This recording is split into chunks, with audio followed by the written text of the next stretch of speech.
नमस्कार दोस्तों, स्वागत है आप सभी का। दोस्तों, जैसा कि आप जानते हैं, इस चैनल के माध्यम से आपको प्रतिदिन एक प्रैक्टिस सेट प्रोवाइड किया जाता है लेखपाल के लिए, जिसमें कुल 25 प्रश्न शामिल किए जाते हैं और अल्टरनेट करके एक दिन हिंदी और एक दिन जीएस का प्रश्न पत्र आपको दिया जाता है। ठीक है, तो दोस्तों आज उसी क्रम में ये लेखपाल का प्रैक्टिस सेट छठवां है, जिसमें हम सामान्य अध्ययन के कुल 25 प्रश्नों को देखेंगे।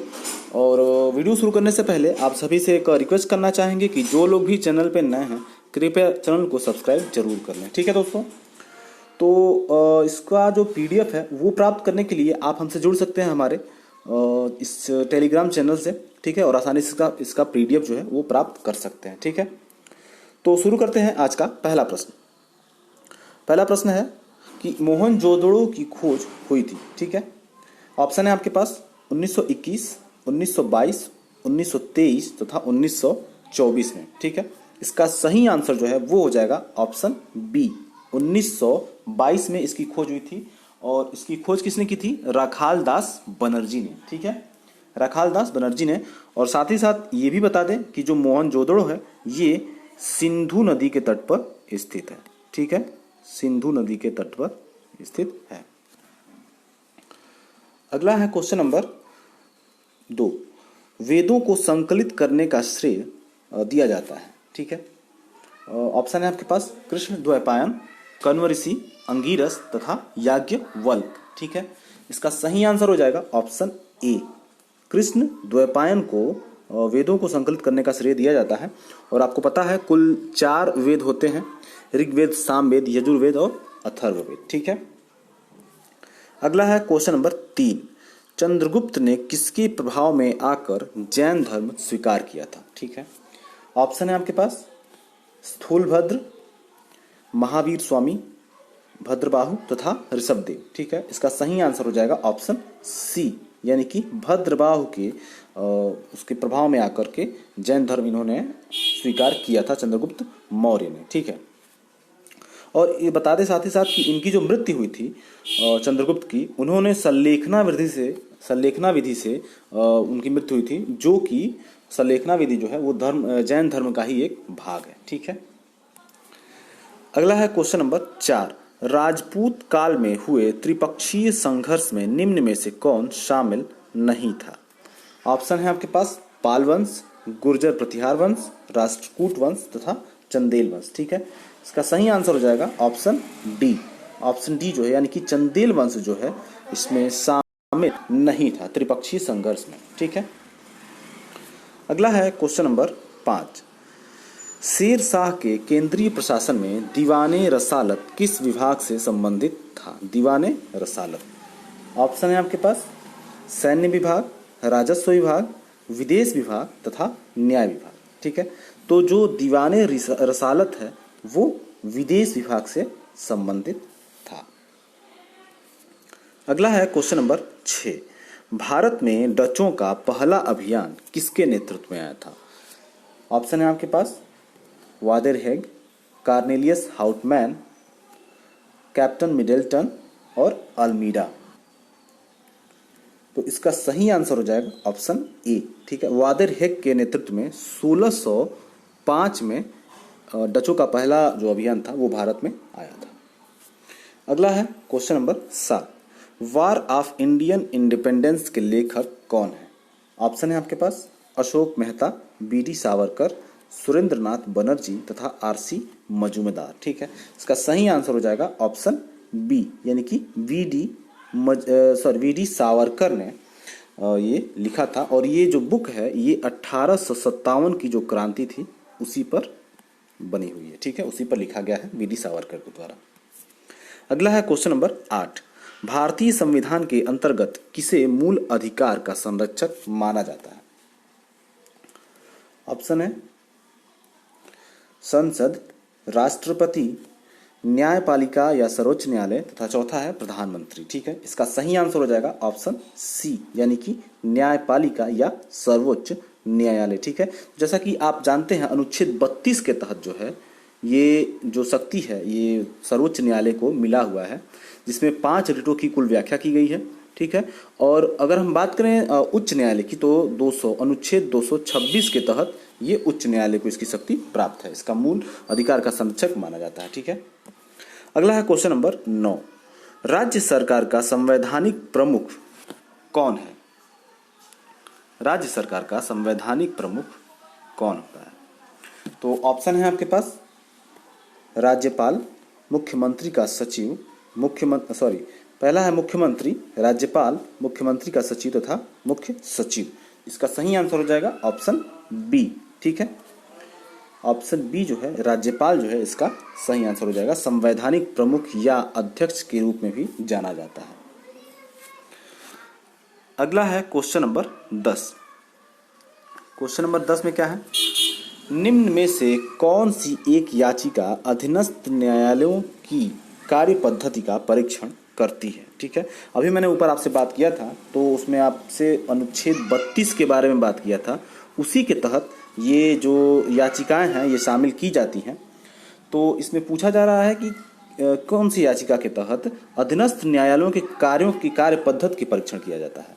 तो ऑप्शन है अधिकार परीक्षा, परमादेश, उत्प्रेषण तथा बंदी प्रत्यक्षीकरण। इसका सही आंसर हो जाएगा ऑप्शन सी, यानी कि उत्प्रेषण। ठीक है, इसके तहत अधीनस्थ न्यायालयों की कार्य पद्धति का परीक्षण किया जाता है सर्वोच्च न्यायालय तथा उच्च न्यायालय के द्वारा। अगला है क्वेश्चन नंबर 11।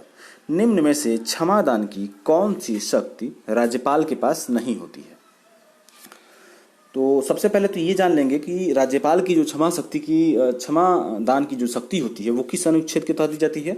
वो दी जाती है अनुच्छेद 161 के तहत। ठीक है, और राष्ट्रपति की बात करें तो राष्ट्रपति के अनुच्छेद 72 के तहत दी जाती है शायद। ठीक है, लेकिन जो राज्यपाल का है वो 161 के तहत। ठीक है, तो इसमें कौन सी शक्ति राज्यपाल के पास नहीं है उसके बारे में बताना है।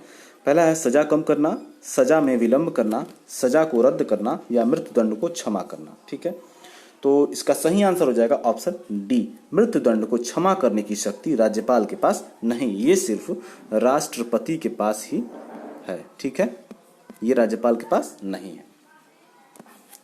अगला है क्वेश्चन नंबर 12। राज्यसभा किसी धन विधेयक को कितने दिनों तक रोक सकता है?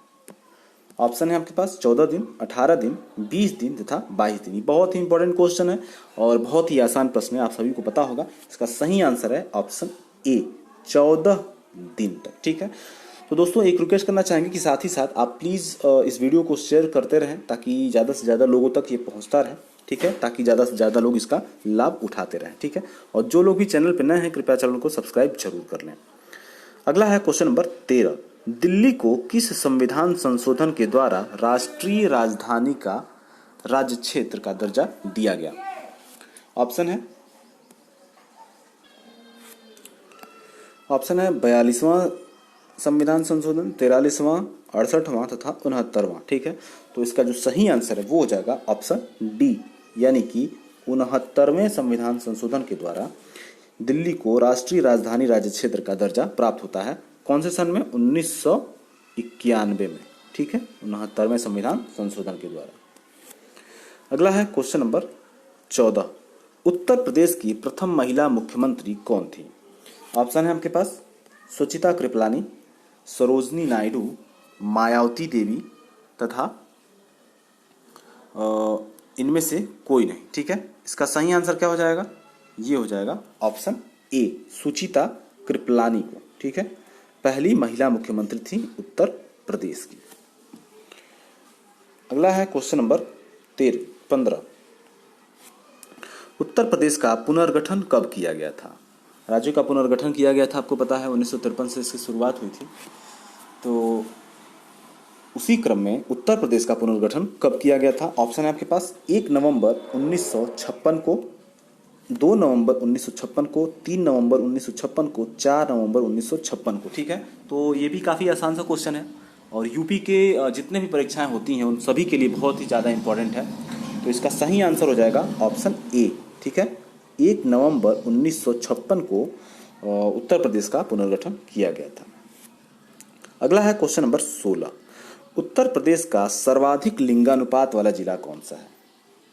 सर्वाधिक लिंगानुपात वाला जिला कौन सा है? ऑप्शन है देवरिया, आजमगढ़, जौनपुर तथा प्रयागराज। इसका सही आंसर हो जाएगा ऑप्शन सी, जौनपुर जो है इसका सर्वाधिक लिंगानुपात उत्तर प्रदेश में है।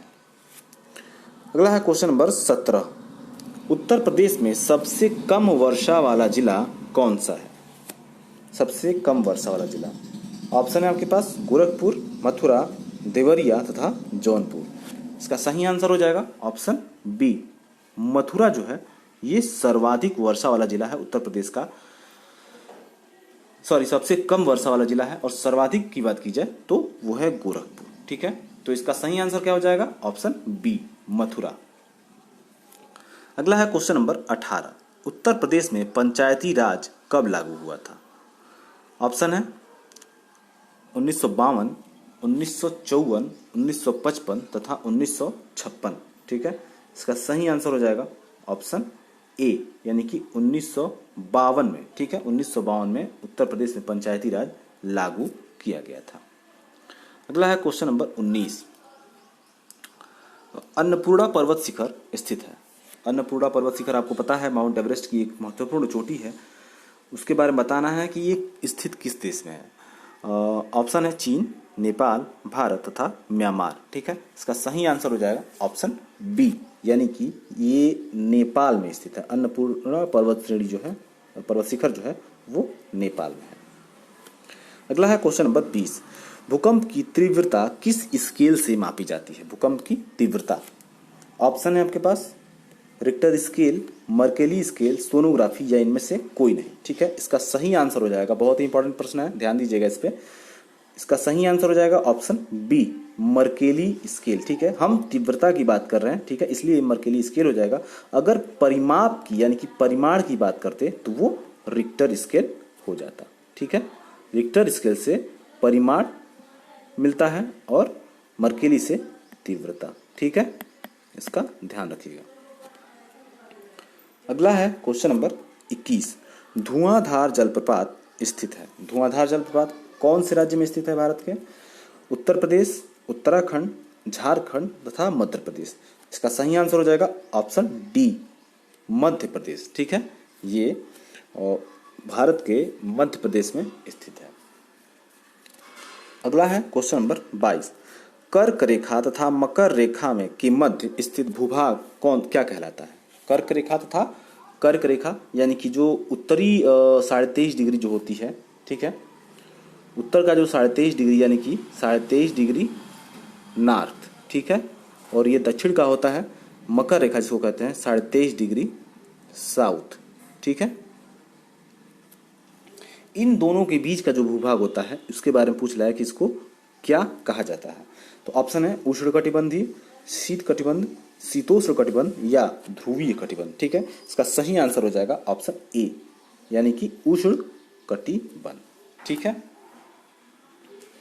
अगला है क्वेश्चन नंबर 23, निम्न में से किसका खाने योग्य वाला भाग तना है? ठीक है, आपके पास 4 ऑप्शन है, इनमें बताना है कि इसका खाने योग्य वाला भाग जो है किसका तना वाला भाग खाया जाता है।